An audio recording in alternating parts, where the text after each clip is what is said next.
Hello everyone, welcome to Mahaguru IAS. I hope you are doing well. आज के हमारे current affairs के session में आज का जो हमारा टॉपिक रहेगा, अरावली हिल्स के बारे में हम डिस्कस करेंगे। हर न्यूज़पेपर का, हर न्यूज़ चैनल का, और वो आपने हर जगह सोशल मीडिया पे देखा होगा। बहुत इंपॉर्टेंट टॉपिक है हमारे सिलेबस के लिए, हमारी करंट अंडरस्टैंडिंग के लिए और हमारी कंसेप्चुअल क्लैरिटी के लिए। तो अरावली हिल्स अभी न्यूज़ में आए हैं, ठीक है। हुआ क्या है, अभी रिसेंटली नवंबर 2025 के लास्ट वीक में सुप्रीम कोर्ट ऑफ इंडिया ने एक अपनी जजमेंट दी है, और उस जजमेंट के चलते काफी कुछ बदलाव आया है अरावली हिल्स की डेफिनेशन में, और जिसके प्रोटेस्ट में काफी ज्यादा यहाँ पे प्रदर्शन करे जा रहे हैं। हम यहाँ पे देखेंगे कि गवर्नमेंट का स्टैंड क्या है, सुप्रीम कोर्ट ऑफ इंडिया ने क्या बोला, और जो कॉमन पब्लिक है वो क्या सोचती है, ठीक है, और जो सिविल सोसाइटी है उनको क्या यहाँ पे इंटरप्रिटेशन है। So let's start Aravalli hills, ठीक है। अगर हम अरावली हिल्स के बारे में बात करें, तो जो हमारे अरावली हिल्स है, ये हमारे north western part of India का एक इररिप्लेसेबल लाइफ सपोर्ट सिस्टम बोला जाता है। क्या बोला जाता है? हमारा जो इंडिया का ये जो नॉर्थ वेस्टर्न पार्ट है, ये वाला हिस्सा, इसका जो सारा life support system Aravalli hills को बोला जाता है, ठीक है। ये ऑलमोस्ट 800 किलोमीटर की लेंथ है इनकी। गुजरात से लेकर दिल्ली तक स्प्रेड है। गुजरात, दिल्ली, ये इतने 800 किलोमीटर है, ठीक है। और जो अरावली रेंज है, it is one of the world oldest mountain system. ये हमारे, अगर हम वर्ल्ड लेवल पे बात करें, तो सबसे पुराने पहाड़ है उनमें से अरावली रेंज एक मानी जाती है, ठीक है। और क्या इसका रोल है? ये बहुत क्रूशियल एक ecological engine for the region. ये ना कुछ कीवर्ड्स हैं, देखो मैं हाईलाइट भी कर देता हूँ। Ecological engine for the region मतलब अरावली हिल्स का जो इंपॉर्टेंस है, जिसकी सिग्निफिकेंस है, इतनी ज्यादा है, इसको हम क्या बोलते हैं? Ecological engine for the region की जो जितने भी एनवायरमेंटल एक्टिविटीज हैं, उसको बूस्ट करने का काम करते हैं। सबसे पहले natural barrier against desertification. Desertification क्या होता है? बेसिकली मान लो कोई ये पीस ऑफ लैंड है, इसके ऊपर पेड़ लगे हुए हैं किसी टाइम पे, और पेड़ खत्म हो जाए, मिट्टी खराब हो जाए और वो पूरा रेगिस्तान बनने लग जाए, उसको हम क्या बोलते हैं? डिजर्टिफिकेशन। जो हमारी अरावली हिल्स है, हमको इस डिजर्टिफिकेशन से बचाती है, एक नेचुरल बैरियर की तरह एक्ट करती है। कैसे? ये जो ईस्ट वर्ड एक्सपेंशन है थार डेजर्ट, मैंने आपको बताया गुजरात से दिल्ली तक है, गुजरात, राजस्थान, फिर हमारा दिल्ली, है, सारी चीजें बीच में आती हैं। राजस्थान का जो इधर का थार डेजर्ट का एरिया है, ठीक है, अरावली हिल्स एक बैरियर की तरह एक्ट करती है। अरावली हिल्स के इस साइड थार डेजर्ट है। अगर ये अरावली हिल्स नहीं होती तो ये पूरा एरिया भी हमारा जो डिजर्ट बना हुआ होता, ठीक है। इसलिए इसको क्या बोलते हैं? Natural barrier against desertification. दूसरा point, ground water recharge zone, की जो पानी का, जो ग्राउंड वाटर का जो लेवल है, जो उसके अंदर जो एक्यूफायर्स हैं, उसको टाइम टू टाइम रिचार्ज करता है, उसमें पानी भरता है, ठीक है। और ये खास करके एनसीआर, उसके अगल बगल के जितने सराउंडिंग एरियाज है, उसके लिए काफी इंपॉर्टेंट है, क्योंकि इन एरियाज में यूजुअली पानी की कमी देखने को मिलती है। बट जो हमारे अरावली हिल्स है, ये ग्राउंड वाटर रिचार्ज जोन में काम करते हैं, जिसकी वजह से इनकी इंपॉर्टेंस और इंक्रीज हो जाती है। उसके बाद थर्ड पॉइंट, क्लाइमेट रेगुलेटर। जो अरावली हिल्स है, हमारे टेम्परेचर को, जो रीजनल टेम्परेचर है, उसको मॉडरेट करती है, ठीक है। रेनफॉल के ऊपर बहुत प्रभाव डालती है, और जो डस्ट और जो एयर पोल्यूशन है, उसको रिड्यूस करने में हेल्प करती है, ठीक है। जिसके हम बात कर रहे हैं अरावली रेंजेस के बारे में, ठीक है। अभी तक हमने क्या बोला? Natural barrier against desertification, ground water recharge zone, third is climate regulator, क्योंकि रेनफॉल, डस्ट और एयर पोल्यूशन को कम करने में हेल्प करती है, ठीक है। उसके बाद fourth point, biodiversity hotspot and wild life corridor, very important point. इस अरावली हिल्स की पूरे जो लेंथ है, जो स्ट्रेच है, through out the length and breadth of this area, इसमें ऑलमोस्ट 22 वाइल्ड लाइफ सेंचुरीज और 3 टाइगर रिजर्व आते हैं। Just imagine the amount of जो हॉटस्पॉट, बायोडाइवर्सिटी हॉटस्पॉट है, ये पूरा एरिया होल्ड करता है। कितनी? 22 वाइल्ड लाइफ सेंचुरी और 3 टाइगर रिजर्व आते हैं, जो कि उनको, जो वहां की जो लोकल डाइवर्सिटी है, उनको हैबिटेट प्रोवाइड करते हैं।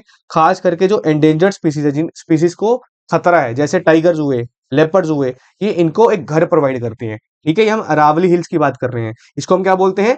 Ecological engine for the region. Alright. उसके बाद अगर हम देखें कि अभी इनके ऊपर क्या खतरा मंडरा रहा है, अगर हम इन जनरल अंडरस्टैंडिंग की बात करें, अभी हमने सुप्रीम कोर्ट की कोई भी जजमेंट डिस्कस नहीं करी है, वो हम करेंगे थ्रू आउट द टाइम, वो क्रोनोलॉजी के साथ चलेंगे। बट हमको पहले अरावली हिल्स के बारे में पता होना चाहिए, हम किस जगह की बात कर रहे हैं, किस जोग्राफिकल लोकेशन की बात कर रहे हैं, किस टोपोग्राफी की बात कर रहे हैं, और उसकी क्या रिलेवेंस है। और ये जो पूरा वाइटल इकोसिस्टम है जो हमारा, ये अभी बहुत खतरे में जूझ रहा है। क्या दिक्कतें हो रही है? दशकों पुरानी जो ह्यूमन एक्टिविटीज, जो ह्यूमन के द्वारा करी हुई एक्टिविटीज हैं, उसके चलते बहुत बड़े लेवल पे इन्वायरमेंटल डिग्रेडेशन देखने को मिलता है, जिसकी वजह से जो अरावली रेंजेस की जो एबिलिटी थी इतने इंपॉर्टेंट इकोलॉजिकल फंक्शंस परफॉर्म करने की, वो यहाँ पे कॉम्प्रोमाइज होती देखने को मिल रही है। कौन से फंक्शंस? वो 4 फंक्शन जो अभी हम ऊपर डिस्कस करके हैं, जिसकी वजह से हम उसको क्या बोलते हैं? Engine for ecological region. ठीक है, क्या अभी खतरे अभी इसके ऊपर मंडरा रहे हैं? वो सबसे पहले illegal mining, illegal and excessive mining. जो खदानें बनाई जा रही हैं स्टोन के लिए, मिट्टी के लिए, मिनरल क्वरिंग के लिए, बेसिकली इन्होंने क्या करा, इस पूरे एरिया को बहुत ज्यादा इकोलॉजिकल सेंसिटिव और फॉरेस्ट एरिया खराब कर दिया सारा। क्योंकि जब हम मान लो कोई मिट्टी खोद के अंदर जाएंगे तो उसके अगल बगल की जितनी भी वाइल्ड लाइफ है, जितनी भी फ्लोरा फोना है, जितनी भी उसकी नेचुरल कैपेसिटी, वो सारी खराब हो जाएगी। दूसरा point, unregulated urbanisation and construction, very important point, कि जो एक ऐसे तरीके पे, एक ऐसे लेवल के हिसाब से जो शहरीकरण हो रहा है जिसके ऊपर कोई भी रेगुलेशन नहीं है, और ऐसे हिसाब से कंस्ट्रक्शन करी जा रही है जिसके ऊपर कोई भी पॉलिसी इफेक्टिवली इंप्लीमेंट नहीं हुई है, उसके चलते क्या हो रहा, जो रियल एस्टेट के प्रोजेक्ट जो बढ़ते जा रहे हैं, खास करके एनसीआर रीजन में जो फॉरेस्ट लैंड है उनके ऊपर उन्होंने कब्जा करना शुरू कर दिया। ठीक है, उसके बाद तीसरा point, deforestation and habitat fragmentation. Habitat fragmentation का मतलब क्या होता है कि पहले पेड़ पौधे ऐसे थे, अब वो फैल गए हैं, तो इनका जो इकोलॉजिकल आउटपुट है वो भी रिड्यूस हो जाएगा। ठीक है, वाइड स्प्रेड लॉस यहाँ पे देखने को मिल रहा है, बहुत बड़े लेवल पे नुकसान हो रहा है, जो यहाँ की नेचुरल वेजिटेशन है उसको हार्म पहुंचा रहा है। ठीक है, और वहाँ के जो क्रिटिकल वाइल्ड लाइफ कॉरिडोर्स हैं उनको प्रॉब्लम हो रही है, जिसके चलते जो हमारी इकोसिस्टम की कंटिन्यूटी यहाँ पे मेंटेन होनी चाहिए थी वो यहाँ पे नहीं हो पा रही है। ठीक है, ये खतरा इनके ऊपर अभी मंडरा रहा है अरावली हिल्स के ऊपर में। 800 किलोमीटर गुजरात से दिल्ली, ये बीच में डिवाइड है, ये इधर थार डेजर्ट है, इधर से प्रोटेक्ट करा हुआ है, और इनके ऊपर एक खतरा मंडरा रहा है। ऑलराइट, अगर हम बात करें सुप्रीम कोर्ट की जो रूलिंग है, सुप्रीम कोर्ट की जो इंटरवेंशन है, वो उसका क्या इम्पैक्ट पड़ा, ये इस चीज को दोबारा से न्यूज में जो अभी चल रही है, इतने प्रोटेस्ट चल रहे हैं। नवंबर 2025 में सुप्रीम कोर्ट ने जो ministry of environment, forest and climate change के द्वारा एक प्रपोजल भेजा गया था। उस प्रपोजल में क्या दिया गया था? उस प्रपोजल में एक यूनिफॉर्म, एक साइंटिफिक डेफिनेशन देने का ट्राई करा गया था कि अरावली हिल्स की यूनिफॉर्म और साइंटिफिक डेफिनेशन क्या होनी चाहिए, और सुप्रीम कोर्ट ने उस प्रपोजल को एक्सेप्ट कर लिया, जिसके चलते ये आफ्टर इम्पैक्ट देखना पड़ रहा है, जिसकी वजह से प्रोटेस्ट चल रहे हैं। इस चीज का ऑब्जेक्टिव क्या था? सुप्रीम कोर्ट ने इंटरवीन क्यों करा? देखो, बात ऐसी है कि हमको साइड, जो सिक्के के दोनों पहलू पता होने चाहिए, हम अपनी ऐसे एक साइड व्यू से जजमेंट नहीं दे सकते हैं। हम हमारी अरावली हिल्स की लोकेशन देखेंगे, उसकी प्रॉब्लम्स देखेंगे, सुप्रीम कोर्ट ने क्यों इंटरफेयर करना चाहा, उसका ऑब्जेक्टिव क्या था, बट अभी हो पा रहा है नहीं हो पा रहा वो सही चीज, वो बात की बात है, बट हमको पहले उसका बैकग्राउंड पता होना चाहिए। इसका ऑब्जेक्टिव बेसिकली क्या था कि हम एक क्लियर और एक ऑब्जेक्टिव फ्रेमवर्क प्रिपेयर करना चाहते हैं, जिसकी वजह से, जिसके चलते हम जो माइनिंग एक्टिविटीज है उसको रेगुलेट कर पाए, ये इंश्योर करते हुए, ये ध्यान में रखते हुए कि जो पूरी की पूरी अरावली की जो इकोसिस्टम है, जो मल्टीपल स्टेट्स में स्प्रेड है, उसको भी प्रोटेक्ट करा जा सके, और जो माइनिंग एक्टिविटीज है उसको भी रेगुलेट करा जा सके। ठीक है, ये मैंने आपको बताया था गुजरात से लेकर दिल्ली तक है ये। गुजरात, राजस्थान, हरियाणा, दिल्ली, ये 4 स्टेट्स में, 5 स्टेट्स में फैली हुई है। इसका एरिया, ये वाला एरिया मध्य प्रदेश में भी जाता है। ठीक है, इधर वाला जो एरिया है थार डेजर्ट है। अगर ये अरावली हिल्स नहीं होती तो डेजर्ट का इफेक्ट इन जगह पर भी देखने को मिलता। इस वजह से इसकी जो इंपॉर्टेंस है बहुत ज्यादा हो जाती है। इस पूरे जोन में 22 वाइल्ड लाइफ सेंचुरी है, 3 टाइगर रिजर्व है। Just imagine the importance of this Aravalli hills. ठीक है, इस वजह से हमको ये चीजें जाननी जरूरी हो जाती है।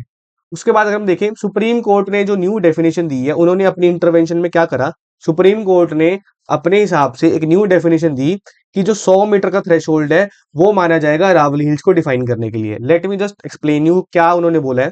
ठीक है, अरावली हिल्स की उन्होंने क्या डेफिनेशन दी है, कोई भी ऐसा लैंडफॉर्म, मान लो ये ऐसा लैंडफॉर्म है, कोई पहाड़ी है, 100 मीटर या 100 मीटर के ऊपर का जितना भी एरिया है, हम उसको अरावली हिल्स काउंट करेंगे। इसका मतलब ये हुआ, जो 0 से 100 मीटर के बीच का जो गैप है, वो अरावली हिल्स की रेगुलेशन में नहीं काउंट होगा। जो अरावली हिल्स रेगुलेटेड होंगी वो 100 मीटर के ऊपर वाली होंगी। ठीक है, कोई भी ऐसा लैंडफॉर्म जो 100 मीटर के ऊपर राइज कर रहा है, ठीक है, उसको हम अरावली हिल्स की डेफिनेशन में काउंट करने वाले हैं। मेजरमेंट के लिए हमने लोकल रिलीफ फीचर्स हमने पूरे स्कोप में लिए हैं। अगर हम इसकी स्कोप की बात करें तो जो पूरी इसकी प्रोटेक्शन है, ये पूरी की पूरी जो हिल सिस्टम है, चाहे उसकी सपोर्टिंग स्लोप्स हो, वो उससे फर्क नहीं पड़ेगा कि उसकी हाइट कितनी है, बट अगर 100 मीटर के ऊपर है, उसके अगल बगल का जितना सपोर्टिव सिस्टम है वो हम अरावली हिल्स में काउंट करने वाले हैं। ठीक है, ये सुप्रीम कोर्ट ने जो न्यू डेफिनेशन दी है। और अरावली रेंज उन्होंने क्या बोला, देखो माइंड यू, अरावली हिल्स अलग है, अरावली रेंजेस अलग है। ये हिल है, अब इसके जैसे 10 और पहाड़ी और जोड़ दूंगा तो वो रेंजेस बन जाएंगी। ठीक है, अरावली रेंजेस की डेफिनेशन क्या है, 2 या 2 से ज्यादा पहाड़ी जब 500 मीटर के दायरे में एक दूसरे के साथ जुड़ी हो, उसको हम अरावली रेंजेस में काउंट करेंगे। ठीक है, इसका स्कोप क्या है, पूरा का पूरा जो इंटरवेनिंग एरिया, मान लो एक पहाड़ी ये रही और 400 मीटर के आसपास में यहाँ पे दूसरी पहाड़ी है, इसका बीच का जो पूरा एरिया है वो भी प्रोटेक्शन के अंडर आएगा। ठीक है, ये थे अरावली हिल्स, ये है अरावली रेंजेस। ये आपको नंबर याद रखना है, 100 मीटर के ऊपर का जितना एरिया वो हिल्स में काउंट होगा, और 500 मीटर के जो हमारे रेडियस में इसके आसपास में जितनी भी हिल्स होंगी वो हम उसको अरावली रेंजेस में काउंट करेंगे। तो प्रॉब्लम ये हो रही है लोगों को, और जो वहाँ की जो लोकल पॉपुलेशन है, और जो न्यूज में इस वजह से चल रहा है कि हमने मान लिया कि आप 100 मीटर के ऊपर के एरिया को रेगुलेट कर रहे हो, पर ये जो नीचे का 100 मीटर का एरिया है इसके ऊपर तो अभी जो इलीगल माइनिंग होगी, उसके ऊपर जो क्रिमिनल एक्टिविटीज होंगी, उसको कौन कंट्रोल करेगा? और उसी जो इकोसिस्टम के चलते जो लोकल पॉपुलेशन है उनकी जो रोजी रोटी है वो डिपेंडेंट है इस पे, तो उसका क्या बनेगा? ठीक है, तो इसके चलते अब क्या हुआ, सुप्रीम कोर्ट का कहना क्या था, सुप्रीम कोर्ट ने अपना पॉइंट ऑफ व्यू क्या रखा कि हमारा जो 100 मीटर का जो हमने थ्रेशोल्ड डिसाइड करा है, ये कुछ ऐसा नहीं है कि हमने बहुत कुछ बदल दिया। ये हमारी कैलिब्रेटेड स्ट्रेटेजी थी, एक सोची समझी स्ट्रेटेजी थी, जो कि हमारा इंटेंशन ये था कि इससे पहले जो भी ब्लैंकेट बैन्स लगाए हुए, ब्लैंकेट बैन का मतलब हुआ कि बस स्पेसिफाई करने के लिए, लोगों को खुश करने के लिए किसी चीज के ऊपर रोक लगा दी, चाहे उसका नुकसान हो रहा हो चाहे फायदा हो रहा हो, बट कोई उसको देख नहीं रहा। ठीक है, सुप्रीम कोर्ट का कहना ये है कि हम सोच समझ के कैलिब्रेटेड स्ट्रेटेजी के साथ हमारे जो ब्लैंकेट बैन्स हैं जो अभी लगाए हुए हैं उसको रिप्लेस करेंगे। कोर्ट ने क्या बोला, हम किसी भी ब्लैंकेट बैन को नहीं मानते हैं। ठीक है, ये बहुत सही ह्यूमन साइकोलॉजी है, जिस चीज के ऊपर सबसे ज्यादा रोक लगाई जाती है उसी चीज की सबसे ज्यादा इलीगल एक्टिविटी भी सामने आती है। ठीक है, ब्लैंकेट बैन के चलते क्या हो रहा था, बहुत बड़े लेवल पे इलीगल माइनिंग चल रही थी। ठीक है, इस वजह से सुप्रीम कोर्ट ऑफ इंडिया को एक मल्टी प्रोंग्ड रेगुलेटरी स्ट्रेटेजी के सामने आना पड़ा। उस स्ट्रेटेजी में उन्होंने क्या बोला, सबसे पहले प्रोटेक्ट द कोर एरियाज, जो हमारे कोर एरियाज होते हैं, जो हमारे प्रोटेक्टेड एरियाज हैं, जो हमारे इको सेंसिटिव जोन्स हैं, जो हमारे टाइगर रिजर्व्स हैं, जो हमारे वेटलैंड्स हैं, यहाँ पे यहाँ पे जो माइनिंग है वो उन्होंने कंप्लीटली बैन कर दी है। कहाँ पे? Protected areas, eco sensitive zones, tiger reserves और वेटलैंड्स। एंड माइंड यू, कुछ एक्सेप्शंस हैं, अगर स्ट्रेटेजिक मिनरल के लिए अगर कोई प्रोजेक्ट लगाना पड़ता है तो उसको यहाँ पे एक्सेप्शन में काउंट करा जाएगा, वहां पे आप कोर एरियाज में एक्टिविटी कर सकते हो, गिवन द कंडीशन गवर्नमेंट की आपकी जो परमिशन है वो चाहिए होगी। दूसरा पॉइंट, पोज न्यू एक्टिविटी, हमने क्या करा है, एक टेम्पररी बैन लगा दी है। ठीक है, ये बोलते हुए कि जो न्यू माइनिंग लीजेस है, जब तक न्यू अरावली एरिया जो हमने आइडेंटिफाई करा है वो हम पिक्चर में नहीं लेके आ जाते हैं, तब तक हम यहाँ पे कोई भी न्यू एक्टिविटी नहीं स्टार्ट करवाएंगे। ये हमारा कहना है, ये सुप्रीम कोर्ट ऑफ इंडिया का कहना है। ठीक है, उसके बाद third point, mandate a sustainable plan, हम एक ऐसा प्लान लेके आना चाहते हैं जो कि सिर्फ 2 या 3 साल की बात नहीं करे, आने वाले 20 या 30 साल के लिए इस एरिया को होलिस्टिकली सस्टेनेबल तरीके से प्रोटेक्ट करा जा सके। इसको इफेक्टिवली इंप्लीमेंट करने के लिए सुप्रीम कोर्ट ऑफ इंडिया ने क्या बोला, जो Indian Council of Forestry research और एजुकेशन है, इनको जिम्मेदारी दी, इनको टास्क दिया कि आप हमारे पास एक management plan for sustainable mining बना के लेके आइए, ताकि उसके बाद हमें डिसाइड कर पाए इस चीज को कैसे कंट्रोल करना है, कैसे रेगुलेट करना है। किसको दी गई है जिम्मेदारी? Indian Council of Forestry Research and Education. Supreme Court of India ने इनको management plan for sustainable mining बनाने के लिए बोला गया है। Then fourth point, regulate existing leases, जो लीज ऑलरेडी दी हुई है, जो अभी भी एक्टिव है, उसको रेगुलेट करेंगे। ठीक है, जो माइनिंग ऑपरेशंस है वो कानूनी तरीके से अगर चल रहे हैं, दे कैन कंटिन्यू, बट बहुत स्ट्रिक्ट रेगुलेशन होगी, और जब तक न्यू मैनेजमेंट प्लान नहीं आ जाता उनको यही स्ट्रिक्ट रेगुलेशन का जो पालना है, जो रूल फॉलो करने हैं वो करने पड़ेंगे। कोई भी आप गैर कानूनी तरीके से चीज आगे नहीं बढ़ा सकते हो। ठीक है, तो ये सुप्रीम कोर्ट का कहना है। हमने 4 पिलर्स ऑफ स्ट्रेटेजी हैं, कोर एरियाज को प्रोटेक्ट करेंगे, न्यू एक्टिविटी के ऊपर रोक लगा दी है, सस्टेनेबल प्लान क्रिएट करेंगे, और जो लीज एग्जिस्टिंग ऑलरेडी है, जो ऑलरेडी दी हुई है, उसको रेगुलेट करेंगे। ठीक है, ये तो हो गया सुप्रीम कोर्ट का कहना कि हमारा ये मानना है। Supreme court government of India की कंसेंट के बिना, उनकी जो स्ट्रेटेजी थी, जो उनका प्रपोजल था, वो तो ministry of environment forest climate change से ही आया था। तो गवर्नमेंट की क्या पोजीशन है यहाँ पे, वो भी जाननी जरूरी हो जाती है। गवर्नमेंट का क्या मानना है? गवर्नमेंट ने साफ साफ क्लैरिफाई कर दिया कि सुप्रीम कोर्ट ने जो भी डेफिनेशन दी है, उन्होंने बोला कि सुप्रीम कोर्ट ने जो भी डेफिनेशन दी है हम उसके साथ हैं। सुप्रीम कोर्ट ने जो भी फ्रेमवर्क दिया है वो किसी भी तरीके से जो अरावली की प्रोटेक्शन है उसको कम नहीं करता है। कोई भी ऐसा मिस र्यूमर नहीं फैलाया जाए, कोई मिस इन्फॉर्मेशन स्प्रेड नहीं करी जाए, सेंट्रल गवर्नमेंट का ये कहना है। और उन्होंने ये बोला था, हम किसी भी लेवल पे, ना तो सुप्रीम कोर्ट ऑफ इंडिया ना गवर्नमेंट की ये स्टांस है, हम बहुत बड़े लेवल पे लार्ज स्केल माइनिंग परमिट नहीं करने वाले हैं। गवर्नमेंट ने 3 पॉइंट सामने रखे हैं, कौन से? सबसे पहले, no new mining leases will be granted, हम कोई भी नया माइनिंग के लिए लीज नहीं प्रोवाइड करेंगे जब तक जो management plan for sustainable mining finalise नहीं हो जाता। दूसरा पॉइंट, जो प्राइमरी थ्रेट है, जो सबसे बड़ा खतरा है गवर्नमेंट के द्वारा आइडेंटिफाई करा गया, वो इलीगल माइनिंग है। गवर्नमेंट का कहना ये है गवर्नमेंट का कहना ये है कि सबसे बड़ा खतरा इलीगल माइनिंग है और हम किसी भी हालत में लार्ज स्केल माइनिंग परमिट नहीं करने वाले हैं। तीसरा पॉइंट, गवर्नमेंट ने क्या बोला कि हम पूरे तरीके से सपोर्ट करते हैं कि जो मॉनिटरिंग है वो और स्ट्रिक्ट होनी चाहिए, जो इन्फोर्समेंट है वो और अच्छे से लागू करा जाए। हम इसमें टेक्नोलॉजीज को यूज करेंगे, खास करके ड्रोन और सैटेलाइट सर्विलेंस का यहाँ पे इस्तेमाल करा जाएगा, ये देखने के लिए कि अरावली हिल्स के किसी छुपे हुए कोने में कोई भी ऐसी माइनिंग तो नहीं चल रही है जो गवर्नमेंट की नजर में नहीं आ रही है। ये सैटेलाइट हुए, ये ड्रोन्स सैटेलाइट इन्फॉर्मेशन प्रोवाइड करेगी, सारे एरिया को मैप करा जाएगा, उसके बाद देखा जाएगा कि कोई भी इलीगल एक्टिविटी तो नहीं चल रही है। ये गवर्नमेंट ऑफ इंडिया का स्टांस है, ठीक है। उसके बाद हम बात करें कि सुप्रीम कोर्ट ऑफ इंडिया ने अपना स्टांस क्लियर कर दिया, अपना सिक्का क्लियर कर दिया कि हमारा तो ये मानना है, गवर्नमेंट ने ये बोल दिया। बट जो इतना ज्यादा क्रिटिसिज्म आ रहा है वो किस वजह से आ रहा है, जो कोर क्रिटिसिज्म है वो क्या है? सुप्रीम कोर्ट ऑफ इंडिया ने 100 मीटर के ऊपर की डेफिनेशन तो दे दी, बट अब उससे हुआ क्या? ऑलमोस्ट 90% से ऊपर का जो अरावली सिस्टम का जो एरिया है अब वो एक्सक्लूड हो गया। कितना? ऑलमोस्ट जो अरावली सिस्टम का जो 90% का एरिया वो एक्सक्लूड हो गया। कैसे?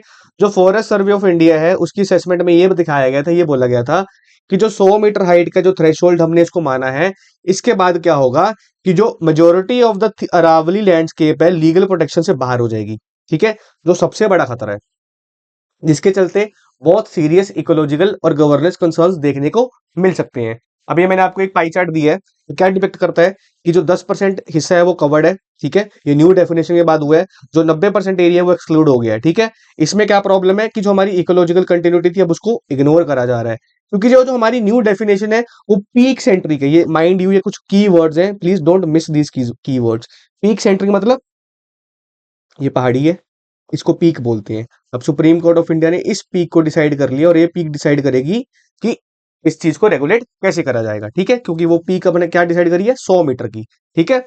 जो फुट हिल्स हैं, जो वैलीज हैं, जो कनेक्टिंग रीजेस है, उसको हमने पूरी तरह से इग्नोर कर दिया, जो नहीं करना चाहिए था। उसके बाद threat of expanded development, very important point, the areas which are falling outside the new definition, जो 90% एरिया है जो इस डेफिनेशन में नहीं आते हैं, अब उनके ऊपर और खतरा मंडराएगा कि यहाँ पे बहुत रैम्पेंट लेवल पे माइनिंग, कंस्ट्रक्शन और अर्बन एक्सपेंशन देखने को मिलेगा, क्योंकि अब यहाँ पे लोगों के ऊपर डर खत्म हो जाएगा, क्योंकि सुप्रीम कोर्ट ने तो बोल दिया कि 100 मीटर के ऊपर की पहाड़ी को हम अरावली काउंट करेंगे, नीचे की हम नहीं मानने वाले हैं। जो नीचे का एरिया वो एक्सक्लूड हो रहा है, वो ऑलमोस्ट 90% एरिया है, जब उसको एक्सक्लूड कर दिया है, वहां पे रेगुलेशन नहीं है अभी इतनी स्ट्रिक्ट, तो यहाँ पे बहुत बड़े लेवल पे माइनिंग, कंस्ट्रक्शन और एक्सपेंशन देखने को मिलेगा, जो कि पूरे इकोलॉजिकल एनवायरनमेंट को खराब करेगा। ये बेसिक सबसे बड़ी प्रॉब्लम है, कोर क्रिटिसिज्म ये है जिसकी वजह से प्रोटेस्ट चल रहा है, ठीक है।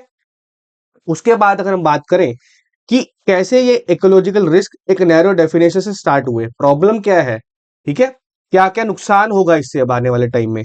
जो प्रोटेक्शन है वो वीक हो गई है लोअर हिल्स के लिए और स्लोप्स के लिए। जो इंटरकनेक्टेड एनवायरमेंटल थ्रेट्स है वो बढ़ गए हैं। कैसे?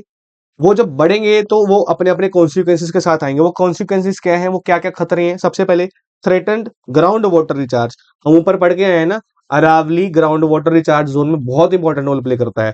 बट इसकी वजह से अब क्या होगा, जो ग्राउंड वाटर रिचार्ज है उसके ऊपर खतरा मंडरा रहा है। कैसे? जो पहले हाई वाटर टेबल था अब वो लो वाटर टेबल में आएगा, क्योंकि जो 90% एरिया है वो एक्सक्लूड कर दिया, और इन पहाड़ियों के ऊपर जब कंस्ट्रक्शन होगी, जब माइनिंग होगी, तो इनका जो वाटर टेबल है, जो पानी है, वो और नीचे चला जाएगा, जिसकी वजह से जो वाटर रिचार्ज पहले हो रहा था अच्छे लेवल पे, अब वो नहीं हो पाएगा। और दिल्ली एनसीआर, हरियाणा, गुजरात, राजस्थान जैसे एरियाज में जो वाटर टेबल है वो बहुत नीचे चला जाएगा, जिसकी वजह से वाटर क्राइसिस हो सकते हैं। उसके बाद एक्सेलरेटेड डिजर्टिफिकेशन, डिजर्टिफिकेशन मैंने आपको बताया कि कोई पीस ऑफ लैंड कितनी जल्दी डेजर्ट या रेगिस्तान बनने के लिए ऊपर चलता है, ठीक है।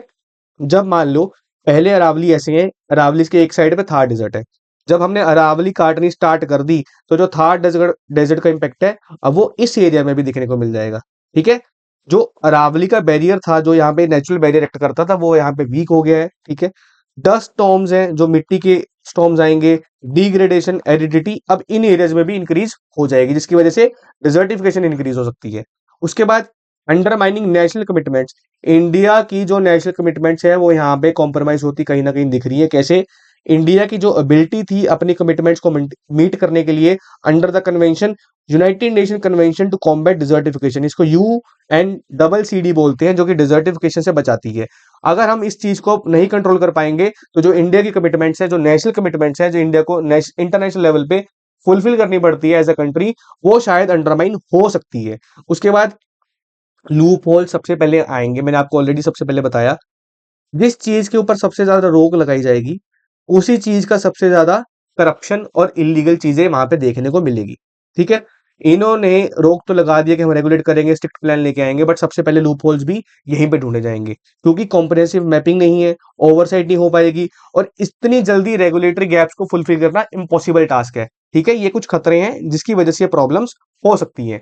उसके बाद अगर हम बात करें, ये जो अरावली प्रोटेक्शन की कहानी है, ये आज की कहानी नहीं है, ये सदियों दशकों पुरानी कहानी है। ठीक है, एक बार थोड़ी सी नजर डालते हैं, हमको थोड़ा सा बैकग्राउंड भी इसका पता होना चाहिए। अपने आंसर्स में हम अगर ये पॉइंट्स लिख के आएंगे तो एक अच्छी डेप्थ समझ आती है। ये जो करंट डिबेट है, जो अभी एट प्रेजेंट विवाद चल रहा है, ये इन्हीं सब स्टेप्स के बाद बदौलत यहां तक हम यहाँ पे पहुंचे। सबसे पहले क्या हुआ, 1990s में मिनिस्ट्री ऑफ हमारी जो एनवायरमेंट एंड फॉरेस्ट में उन्होंने क्या बोला, माइनिंग के ऊपर रोक लगा दी कि यहाँ पे माइनिंग नहीं होगी। Very very well good step, बहुत अच्छा स्टेप लिया।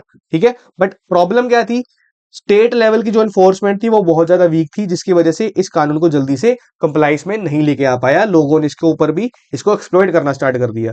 फिर 2002 के आसपास Rajasthan as a state government, उन्होंने क्या बोला, हमने एक न्यू डेफिनेशन दी है कि जो 100 मीटर का जो लोकल रिलीफ है वो उसकी टेरिटरी में काउंट होगा। ठीक है, गुड, वेल एंड डन। फिर 2009 में सुप्रीम कोर्ट ने ब्लैंकेट माइनिंग बैन लगा दिया हरियाणा में, जहां भी अरावली हिल्स फॉल करती हैं। सुप्रीम कोर्ट अभी रिसेंटली इन्होंने अपनी जजमेंट में इसी ब्लैंकेट बेंच की बात करी है। सुप्रीम कोर्ट ने बोला, हम एक चीज को बचाने के लिए कुछ स्टेप्स ले रहे हैं, वो अलग बात है, बट हमने किसी एक चीज को कंप्लीटली उसको साइडलाइन कर दिया कि हम इसके ऊपर तो कुछ करेंगे ही नहीं, तो वो हम रिप्लेस करने वाले हैं। हम ब्लैंकेट बैन को नहीं रखेंगे, माइनिंग बैन हम करेंगे, बट वो रेगुलेटेड तरीके से होगा, बट ऐसा नहीं है कि सब कुछ ही बंद कर दिया। और अभी 2024 में सुप्रीम कोर्ट ऑफ इंडिया ने यहाँ पे पूरी रेंज में, जो अरावली रेंजेस में फ्रेश माइनिंग के लीज देने से मना कर दिया था। ठीक है, क्योंकि उनको जो सेंट्रल पावर कमेटी थी, उन्होंने बोला था कि हम यहाँ पे पहले डिटेल्ड एग्जामिनेशन कंडक्ट करना चाहते हैं, उसके बाद बताएंगे कि यहाँ पे अरावली में आगे माइनिंग के लीज देने चाहिए या नहीं देने चाहिए।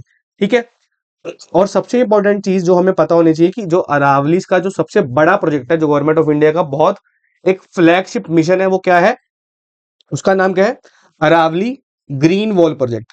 अगर आप थोड़े से भी करंट अफेयर्स फॉलो कर रहे हो, थोड़ा सा भी न्यूज़पेपर पढ़ रहे हो, आपको पता होगा ये जो ग्रीन वॉल प्रोजेक्ट हमने कहां से लिया है। ये बेसिकली अफ्रीका में इम्प्लाई करा गया था सबसे पहले। ठीक है, ग्रीन वॉल प्रोजेक्ट अब इंडियन गवर्नमेंट सेम हमारे इंडिया में अरावली हिल्स में इसको करवाना चाहती है। ठीक है, ये अफ्रीका का जो ग्रेट ग्रीन वॉल का कंसेप्ट है उससे इंस्पायर्ड है, और जो हमारी ministry of environment forest and climate change है, इस पूरी चीज को लीड कर रही है कि हम पूरे अरावलीज को रेस्टोरेशन प्रोजेक्ट में लेके जाएंगे, प्रोग्राम में लेके जाएंगे, ताकि एक ऐसा ग्रीन कॉरिडोर एस्टेब्लिश करा जा सके पूरे north western part of India में, जो कि हमारी बायोलॉजिकल डिवर्सिटी को बचाएगा, लोगों की लाइवलीहुड को बचाएगा और क्लाइमेट चेंज में मदद करेगा।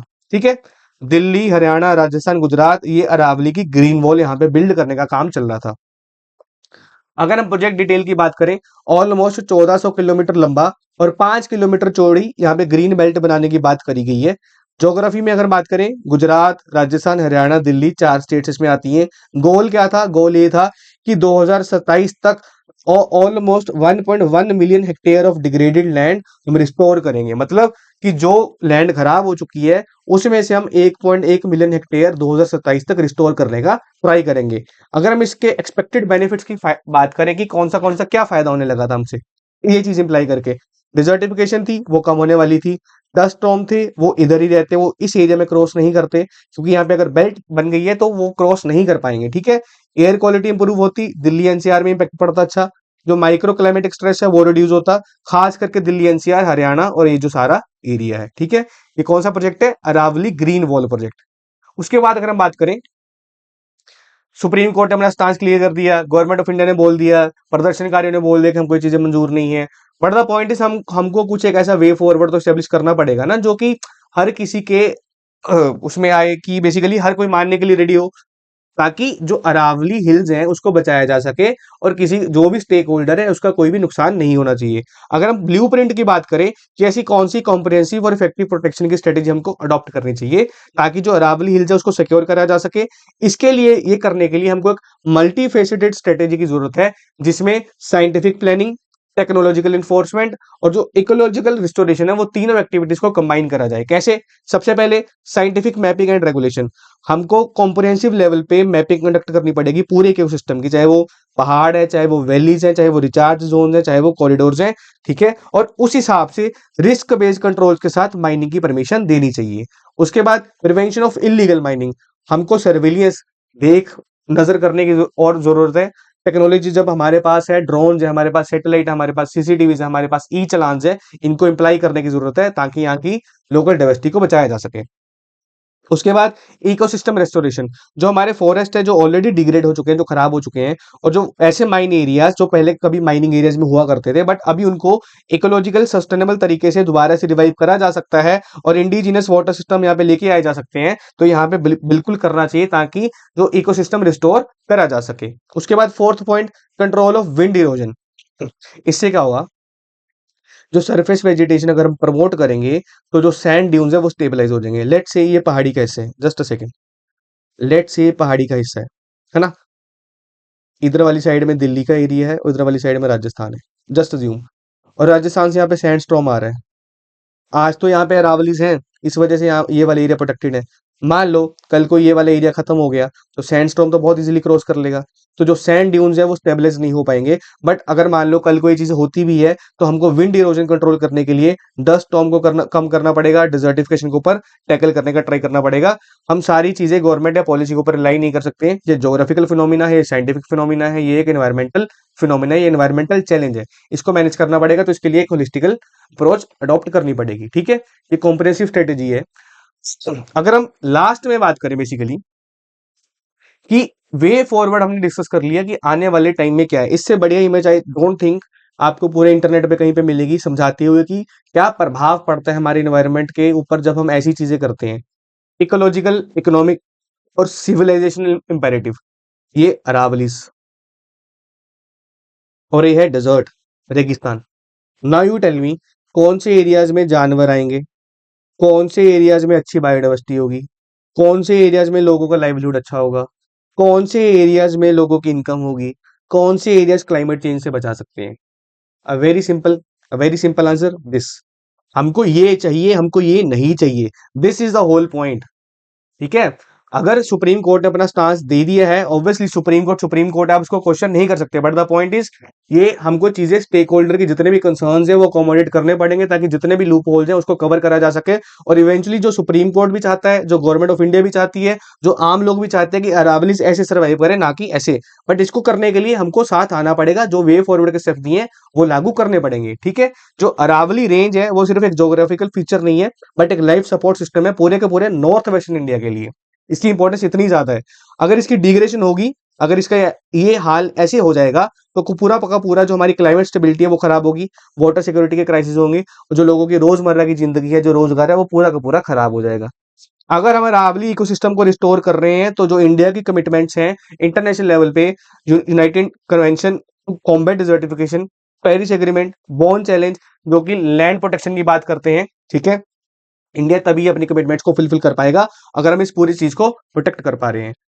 लास्ट में, protecting the Aravallis is protecting our future, water security, climate resilience, biodiversity conservation. Mind you, ये सिर्फ आपको ऐसे शो ऑफ करने के लिए ऐसी ऐसी अच्छी अच्छी इमेजेस नहीं प्रोवाइड करी गई हैं। ठीक है, आपको जो पीडीएफ प्रोवाइड करी जा रही है वो रिवीजन पर्पसेस के लिए है, but this is for the teaching purpose. आपको बहुत क्लियर फॉन्ट्स में ये बताया जा रहा है, ये कीवर्ड्स हैं, please mark it, these are the keywords which you can use same in your exam. आप same word to word use करके आओगे अपने पेपर में इसको। Protecting the Aravallis is protecting our future, water security की प्रॉब्लम यहाँ पे ठीक होगी, क्लाइमेट रेजिलिएंट बना सकते हैं, बायोडाइवर्सिटी को कंजर्व करा जा सकता है, बट गिवन द कंडीशन हम अरावलीज को प्रोटेक्ट कर रहे हैं। और समझने वाली बात यह है कि आज अरावलीज है, कल को कोई और पहाड़ भी हो सकते हैं, कल को हिमालयन इकोसिस्टम हो जो ऑलरेडी खतरे में चल रहा है वो हो सकता है, विंध्यास हो सकते हैं, नीलगिरीज हो सकते हैं, साउदर्न हिल्स हो सकते हैं। ठीक है, तो ये ओवरऑल इकोसिस्टम की बात है, ये सिर्फ एक हिल्स या हिल रेंजेस की बात नहीं है, ये सिर्फ सुप्रीम कोर्ट ऑफ इंडिया की डेफिनेशन की बात नहीं है कि उन्होंने क्या बोल दिया, गवर्नमेंट ऑफ इंडिया ने क्या बोल दिया, मीडिया में क्या बोल दिया गया। These things doesn't matter. Environment है वो सबका है, इन्वायरमेंट ये देख के खराब नहीं होगा कि सुप्रीम कोर्ट ऑफ इंडिया ने तो हमको बचाने की कोशिश करी। इन्वायरमेंट ये भी सोच के ठीक नहीं हो जाएगा कि सुप्रीम कोर्ट ऑफ इंडिया ने हमारा तो कुछ बोला नहीं। This is a holistic approach. Holistic approach मतलब गवर्नमेंट, पब्लिक, जुडिशरी, ये इन तीनों का ना ट्राई सेक्शन है। ये जो एरिया है, ये सारा एरिया, तीनों स्टेक होल्डर्स को सेम अप्रोच फॉलो करनी पड़ेगी। अरावली को प्रोटेक्ट करने की जरूरत है। दिस वाज ऑल अबाउट हमारा अरावली हिल्स क्यों न्यूज में है। हमने इस एरिया की ज्योग्राफी डिस्कस करी, इसकी टोपोग्राफी डिस्कस करी, यहाँ पे सॉइल कैसी है, पॉलिसीज कौन सी फॉलो करी जा रही है, अभी रिसेंट इसका जो सुप्रीम कोर्ट ऑफ इंडिया का जो रिसेंट हमारी इंटरवेंशन है उसके साथ क्या लिंक है, और जो इलीगल माइनिंग का जो कंसेप्ट है वो कैसे यहाँ पे बढ़ावा मिलेगा अगर ये चीज नहीं फॉलो करी गई। ठीक है, this was a very comprehensive video. Listen it, watch it and revise it and you will be good to go अगर इस चीज पे कोई आपको कोई दोबारा चीज पूछता है। Alright, I hope you got my point. Thank you so much.